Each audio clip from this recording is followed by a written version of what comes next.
alladzina hum fi salatihim khashi'un.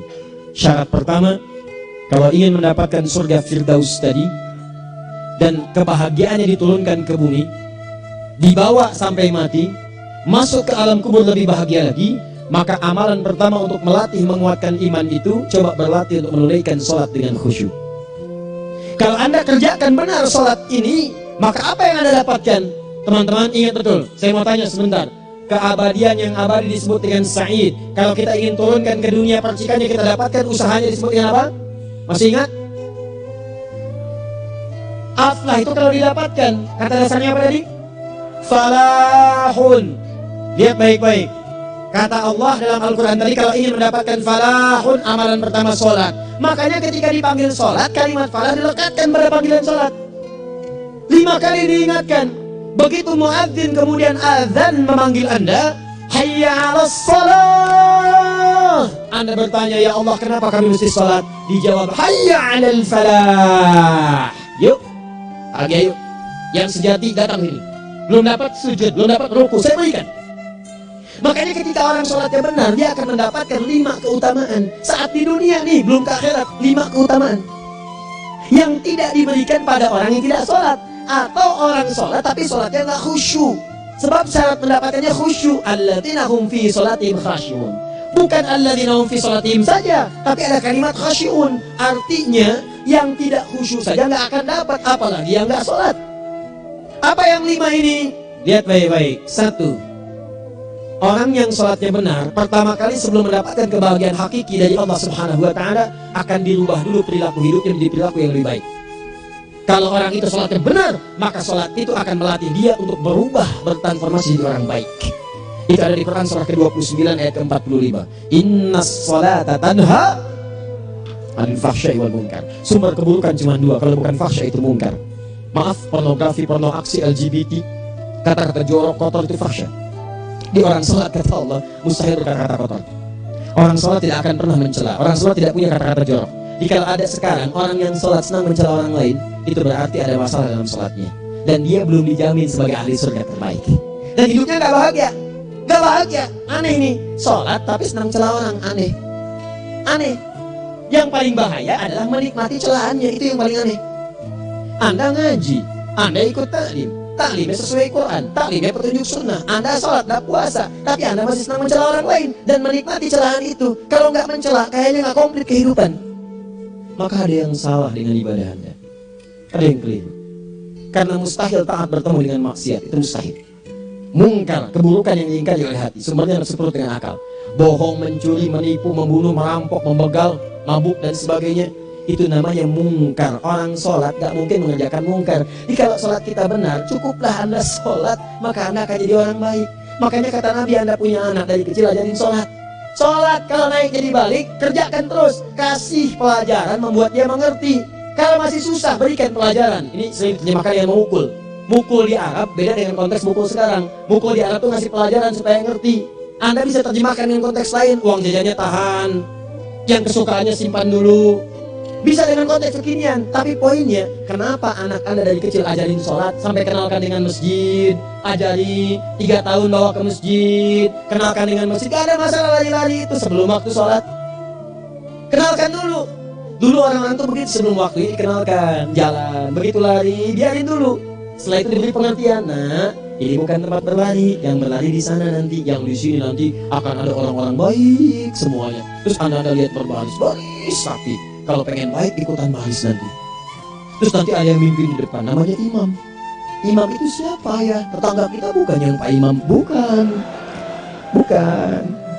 Nah, kalau tetangga kita namanya Imam S. Arifin. Kalau yang ini imam sholat namanya. Imam sholat itu nanti akan pimpin menyembah Allah. Allah siapa ya? Allah itulah yang memberikan ayah rizki. Allah itu yang memberikan ayah rizki sehingga bisa beli tobot buat kakak, beli robokar poli, ini yang poli, ini yang embers, ini yang heli. Ini kakak semuanya tuh yang kasih Allah. Nanti kalau kakak bagus bisa ikut rapi di sini, Allah akan senang, akan ditambah lagi oleh Allah. Oh begitu ya, datang begitu caranya. Ini bukannya waktu sholat belum dikenalin tadi bawahnya main-main di masjid. Bahkan ada yang agak repot lagi, di rumahnya susah diatur. Ya tuh dibilang, kamu ini susah diatur, main sana ke masjid. Disuruh main, ya main di masjid. Yang salah bukan anaknya, orang tuanya. Apa rahasianya anak itu disuruh ke masjid, suruh sholat? Rahasianya, begitu anak itu sholat dengan baik, maka dia akan tumbuh jadi anak baik di kemudian hari. Itu maksudnya. Nah, sekarang saya agak bingung ini, pendidikan TK sekarang salah sih? Enggak, cuma saya agak bingung mikirnya. Ini anak belum diajarin sholat dan diajarin manasik. Itu bagaimana cara berpikirnya Ferguson? Agak repot saya mikirnya tuh, ya. Walaupun salah sih enggak, cuma saya bingung gitu. Kenapa nggak dikerjakan tahap yang pertama dulu? Tangga itu kan berurutan, nggak bisa Anda lompat langsung ke 5. Kan 1, 2 belum terlewati. Jelas ya? Nah, ini gambarannya sholat nih. 1 pasti baik. Nih kalau sekarang sholat, lisan belum baik, mata belum baik sampai ke kaki, berarti ada yang salah sholatnya tuh. Ada yang nggak tepat. Tangan sembarangan, snack orang ambil. Terus sendal orang, mau wudhu nggak ada sendal pakai sendal orang. Udah bilang belum? Kehujanan pakai payung orang. Udah bilang belum? Ya kan gampang Ustaz. Ini kan juga mungkin diikhlaskan karena Allah. Ya ikhlas, cuman pakainya belum minjam. Bagaimana kalau sedang pegang payung itu keluar Anda meninggal? Nah, coba bikinin ke situ. Coba ke kantor. Kalau didorong proyek yang nggak jelas minta tanda tangan, bikin tuh bagaimana kalau meninggal. Kemarin saya sama teman-teman artis saya katakan begini, Anda ya, kalau Anda mengaji dengan saya, jangan pernah menerima peran maksiat. Walaupun itu sekedar adegan, tapi itu maksiat. Kalau bayangkan ketika Anda memerankan itu, Anda diwafatkan oleh Allah Subhanahu Wa Taala. Maka demi Allah saya katakan tidak ada faedahnya Anda ngaji sekarang, ngaji besok. Ketika Anda menerima peran itu, Anda wafat dalam keadaan bermaksiat di hadapan Allah Subhanahu Wa Taala. Maka saya pun katakan pada Anda, ayo belajar yang betul, pahami, bangun sholat, belajar, dalami seperti orang tua kita dulu. Tinggalkan nyontek, budaya yang nggak jelas. Rasakan ketika nyontek Anda wafat. Apa yang Anda dapatkan? Di Libya itu kalau nyontek, di Libya ya, di saya pernah sekolah di Libya. Itu kalau nyontek di Libya itu, dan rekornya 100% ketahuan. Begitu sudah selesai, cuma jeda 2 jam, langsung ada panggilan. Si Fulan silahkan datang ke kantor. Apa yang disediakan di kantor sudah siap. Anda diberi waktu 2 jam dari sekarang. Siapkan beres-beres koper Anda. Di sini tertulis Anda akan pulang. Tiketnya sudah lengkap, dikawal 2 orang. Dituliskan di situ anak ini nyontek gak boleh kembali ke sini. Tidak. Gak ada zero tolerance bagi yang seperti itu. Keluar. Kami gak terima di sini. Harus begitu. Gak ada faedahnya. Yang kita butuhkan amalan dari ilmu, bukan nilai-nilai itu sementara. Gak ada. Sudah. Nah ini akhirnya begini kualitasnya nih. Tertulis di ijazahnya bagus, cum laude, IPK-nya 4, tapi nggak ada aplikasinya. Yang pintar banyak, kita butuh yang baik, pintar yang baik. Sekarang yang pintar banyak, kepintarannya dipakai untuk nipu orang. Itu yang bahaya. Ahli hukum banyak yang dihukum. Ahli ekonomi tidak bisa mengangkat perekonomian. Apa yang salah? Apa yang salah? Ini yang jadi persoalan. Tapi dasar manusia begitu di sidang mulai pakai peci, pakai baju koko, pakai tasbih, dan pakai kerudung. Luar biasa. Nih, 2. Orang kalau sholatnya benar, Allah akan berikan ketenangan dalam jiwanya. Tenang hati. Jangankan musibah kecil, musibah paling besar pun tenang aja dia. Tenang, dia paham rumusnya. Allahu Akbar. Turun Quran. Surah ke-13 ayat ke-28. Ala bidzikrillahi tatma'innul. Yakinkan pada dirimu zikir kepada Allah membuat hati tenang. Di antara turunan zikir amalannya adalah sholat. Dan mana tahunya Quran surah ke-20 ayat ke-14. Innani anallahu la ilaha illa ana fa'budni wa aqimis salata li dzikri. Saya Allah, kata Allah ke Nabi Musa. Tidak ada Tuhan selain saya, sembah saya. Bagaimana menyembahmu ya Allah? Tunaikan salat sebagai zikir kepada saya, zikir. Nah, maka kalau Anda sedang tidak tenang, ayo ke masjid. Banyak zikir itu, baca Quran zikir. Quran surah 15 ayat 9. Inna nahnu nazzalna dzikra. Kami turunkan Al-Quran sebagai zikir. Jadi kalau Anda sedang baca Al-Quran, Anda sedang berzikir. Ibu kalau sedang gak tenang, Bu, gelisah, gak enak, gak usah mengeluh, apalagi bikin status gak karuan. Ibu wudhu, ambil mushaf baca. Begitu sedang baca ada ketenangan dalam jiwa. Berdoa, zikir. Kalau sedang gak tenang, besok ada proyek, doa dulu. Doa itu memberikan ketenangan. Makanya doa disebut dengan zikir. Quran surah ke-7 ayat 205. Wadhkur rabbaka fi nafsika tadarruan wa khifatan wa dunal jahri minal qaul. Ayo berzikir, minta kepada Allah dengan segenap jiwamu, mohon dengan penuh ketawaduan.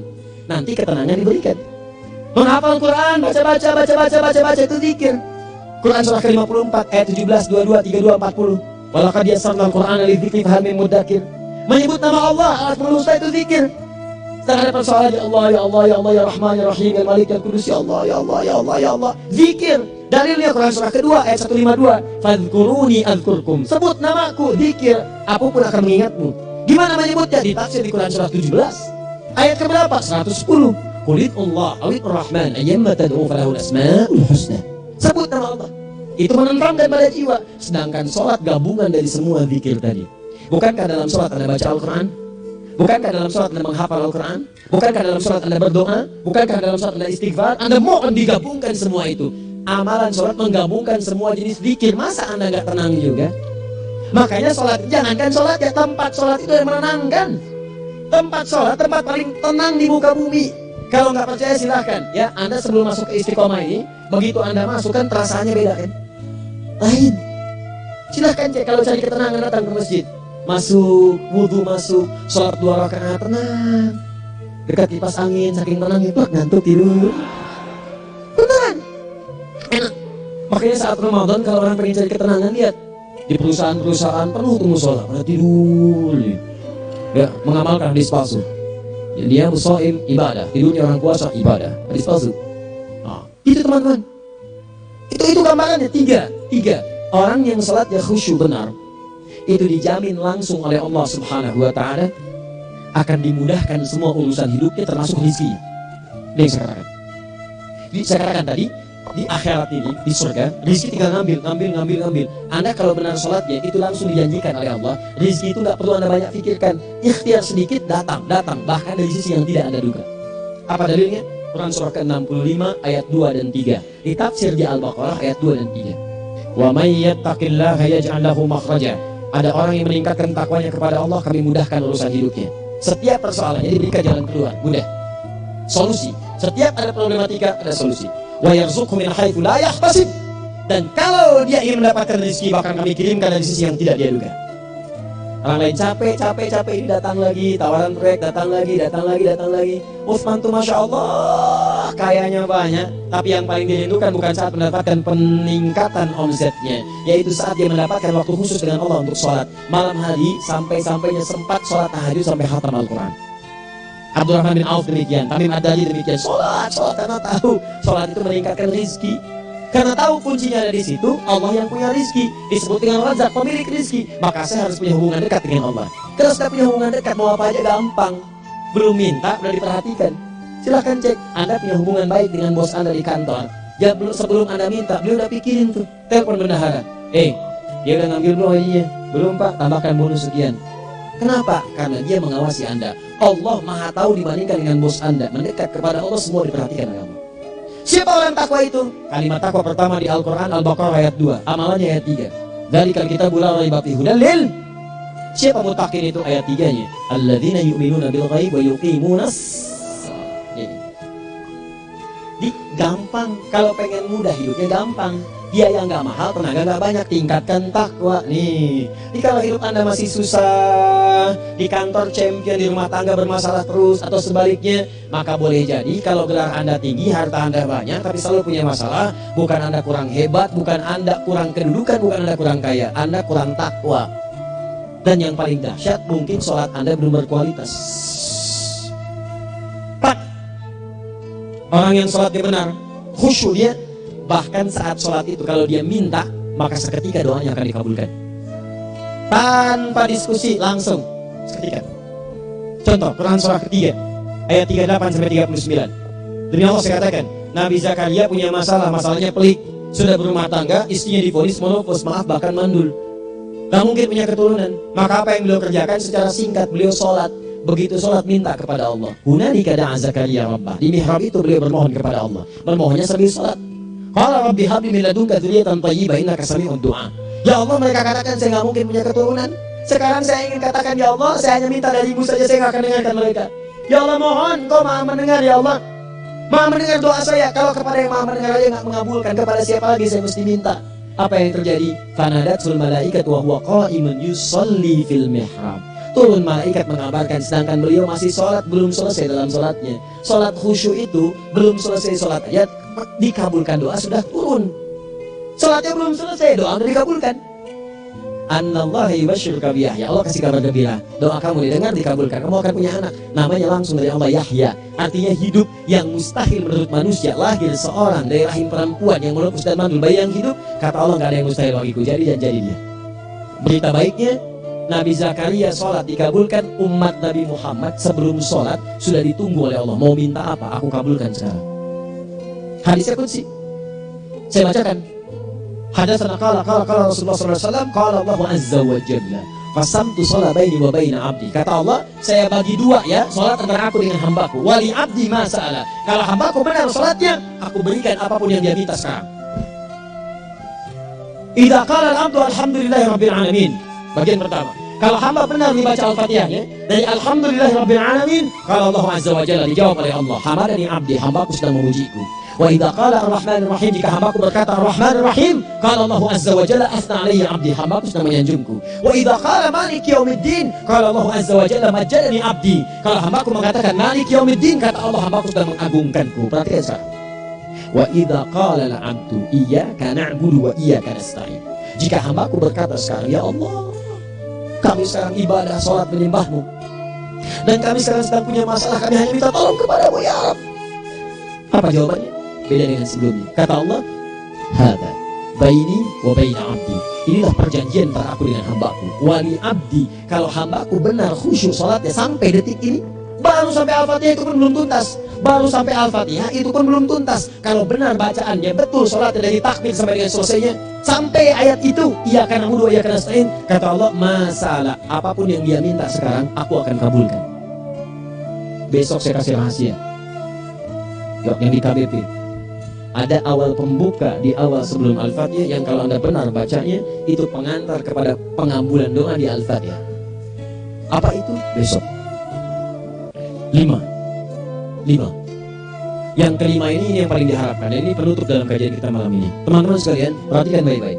Jika Anda benar mengerjakannya, maka Allah akan jamin langsung Anda akan mendapatkan kesuksesan dan kebahagiaan di semua aktivitas Anda.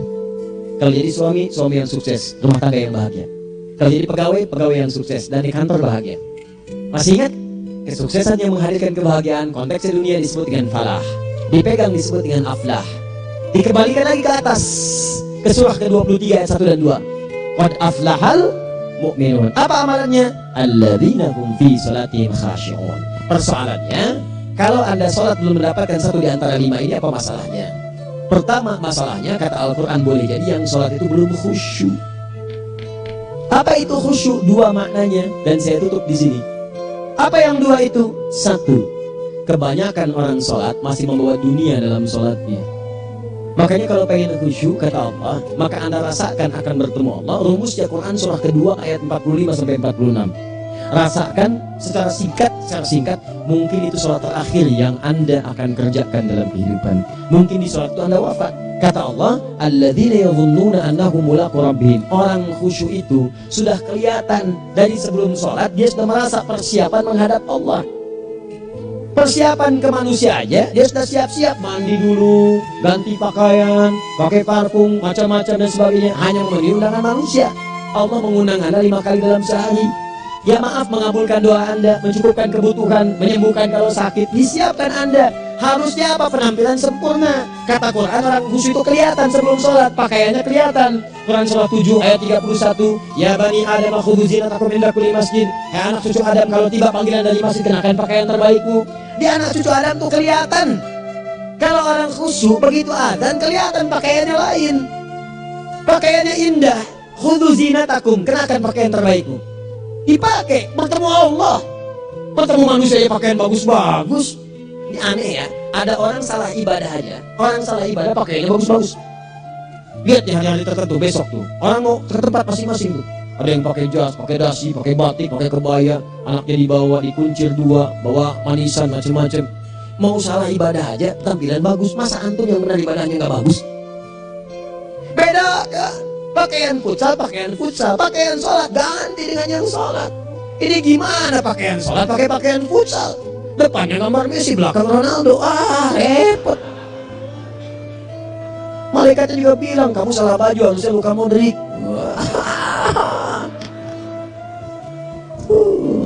Hafal saya. Mana yang mau tanya apa? Mourinho dipecat saya tahu. Lagi nganggur sekarang, ditawarin Benfica dia gak terima. Sekarang jadi dia komentator di beIN Sports. Nanti sebentar lagi akan komentar di laga Saudi dengan Qatar dan komentar laga Arsenal dengan Israel. Digantikan oleh Solskjaer. Dia super sub dulu. Ya, super sub. Ya, the baby assassin, ya, pembunuh yang berwajah baby face. Masukin di akhir-akhir, gol. Sekarang melatih dia 5 kali kemenangan, belum kalah sama sekali. Saya hafal itu. Tapi masih di urutan ke-6. Tapi jaraknya ke yang ke-4 itu tinggal 3 poin lagi. Hafal saya, Liverpool tahu cuma 4 poin sekarang bedanya, kemarin 7 kalah 2-1 sama Manchester City. Walaupun banyak analisis yang menyebutkan mungkin itu diberikan saja kan, karena ada yang lain-lain. Hafal kedua Manchester City. Hafal saya. Ayo mau tanya apa lagi? Tottenham Hotspur ke bawahnya, ada Chelsea, ada Arsenal, baru kemudian Manchester United. Liga Italia, wah udah gak kekejar di Juventus. Ya, apa lagi? Dan seterusnya lah. Gak ada ujungnya bahas yang begituan. Jelas ya? Maksud saya, Anda tanya itu saya jawab. Tapi tidak menghilangkan ibadah kita yang lain. Dan apa ruginya? Tahajud dah. Apa yang bisa dikerjakan besok, lihat besok. Ya kan tahajud kan bisa besok. Ada orang tahajud jam 10 pagi? Gak ada. Lebih baik Anda kerjakan malam tahajud. Yang tidak bisa dilihat malam, bisa dilihat besok. Cara berpikirnya bagaimana kalau besok meninggal? Gak kesampaian teman-teman sekalian. Gak kesampaian. Nah maka dari itu, Anda kalau mau ada panggilan sholat, siap-siap baju yang bagus. Terus sempurnakan. Anda panggilan orang mandi, panggilan Allah. Buka Quran surah 5 ayat 6. Sempurnakan wudhu. Ya ayyuhalladzina amanu idza qumtum ila sholati faghsilu wujuhakum. Wudhu yang baik, berpakaian yang rapi. Kenapa? Karena boleh jadi saat dipanggil Anda wafat saat itu. Maka wafat Anda dalam keadaan yang suci, dengan keadaan tobat, dengan pakaian terindah pada saat itu. Yang kedua, maaf, orang-orang kurang khusyuk itu saya tutup. Yang kedua itu karena kebanyakan orang sholat tidak paham, tidak mengerti apa yang dibaca dan dilakukan dalam sholatnya. Jujur pada diri sendiri, jawab pada diri Anda. Sampai sekarang Anda sholat, berapa persen bacaan sholat yang Anda pahami? Jangan-jangan selama ini Anda sholat ribuan kali sujud, ribuan kali ruku, gak ada yang paham yang dibaca. Sekian persen yang paham. Bagaimana sholat Anda bisa khusyuk? Pekerjaan Anda dipahami, urusan akhirat Anda gak dipahami. Di mana cara berpikirnya? Aku yang bagaimana atau engkau yang harus bagaimana? Ya, coba berubah. Nah ini baru satu amalan, belum yang lainnya. Ada 5 amalan lagi yang kalau kita bisa turunkan itu, selain sholat yang khusyuk, maka jaminan tadi akan datang. Baru sholat khusyuk aja 5 datang, apalagi ditambah dengan 5 amalan lainnya lagi. Demi Allah saya katakan, dunia kecil sekali, gak ada nilainya. Akhirat enak. Nikmat. Saya ketemu Ustaz Arifin beberapa waktu lalu, dan kita doakan semoga Allah berikan kesembuhan, kesehatan. Saya datang, biasa kita ada berdoa, duduk. Bang istirahat, bang butuh istirahat, umat udah nunggu. Dah, gak usah mikir yang lain, karena beliau cerita masjid, cerita dzikr, cerita apa lagi. Insya Allah. Nitipin ini, nitipin itu dan seterusnya. Dan yang paling indah adalah, bang, kita saling panggil weekend. Nikmat. Gak ada yang senikmat ini. Zikir Allah, doa. Nah bayangkan sakit tapi masih nikmat gitu. Nikmat. Iya bang, saya paham. Istirahat dulu. Banyakkan nanti orang jengkuk. Saya pamit dulu ya, supaya bisa istirahat, supaya tenang. Lama kita pegangan tangan, ngobrol, saling mendoakan. Itu nikmat. Dan cara berpikirnya kalau sudah pakai iman, semua nikmat. Ada uang nikmat, gak ada uang nikmat, sakit nikmat, karena cara berpikirnya lain. Nanti kita bertemu lagi, saya terangkan pada Anda, dan saya contohkan satu kisah. Bahkan ketika ada orang yang diuji Allah dengan ujian yang sangat luar biasa, yang menurut sementara orang itu ujian sangat luar biasa menggetarkan jiwanya dan susah untuk bertahan, tapi orang ini nikmat saja menjalaninya. Nikmat. Ada yang di rumah tangga, ada yang di macam-macam. Contohnya banyak. Satu contoh saya berikan di malam ini. Sekali suami istri, wah luar biasa. Istrinya itu cerewetnya pak, bukan cuma cerewet, keselin bagi suami. Maaf bu ya, bukan ibu maksudnya. Jadi semua yang dikerjakan suami salah. Pengen mangga, ayah kalau kita sekarang dibeli mangga, kenapa mangga yang ini? Pengen mangga yang lain. Belikan mangga, kenapa beli mangga aja? Jeruknya mana? Jeruk, semua. Pokoknya semua yang kerjakan suami salah. Tapi suami tidak pernah mengeluh. Ini kerjakan, itu kerjakan. Satu kali, perhatikan cara memandangnya. Ketika iman sudah masuk ke dalam jiwa, kata temannya, akhi, istri kamu ini begini nyusahin kamu, kenapa kamu gak cari yang lain?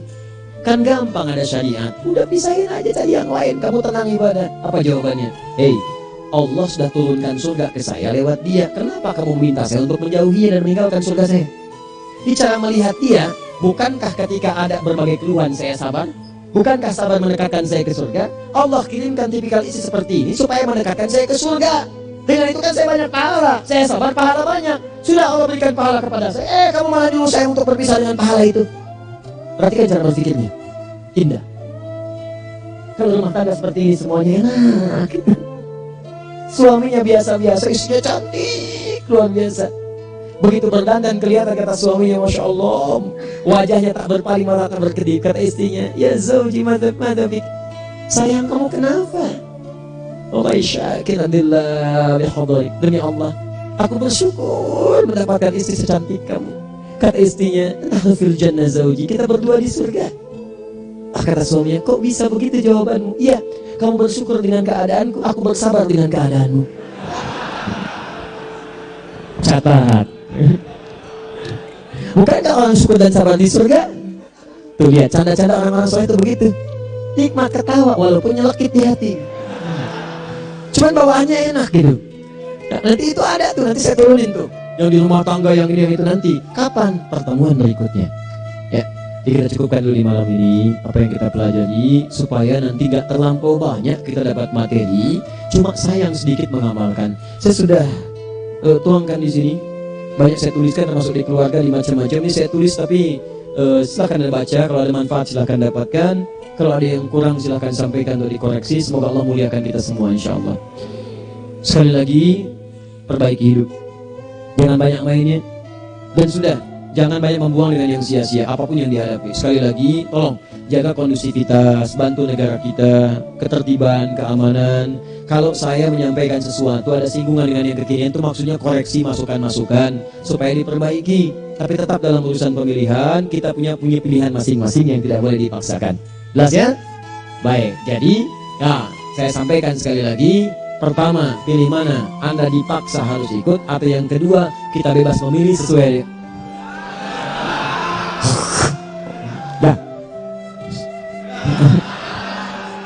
sudah ya. Jadi kita akhiri, subhanakallahumma wa bihamdika asyhadu an la ilaha illa anta astaghfiruka wa atubu ilaik, wa akhiru da'wan alhamdulillahirabbil alamin.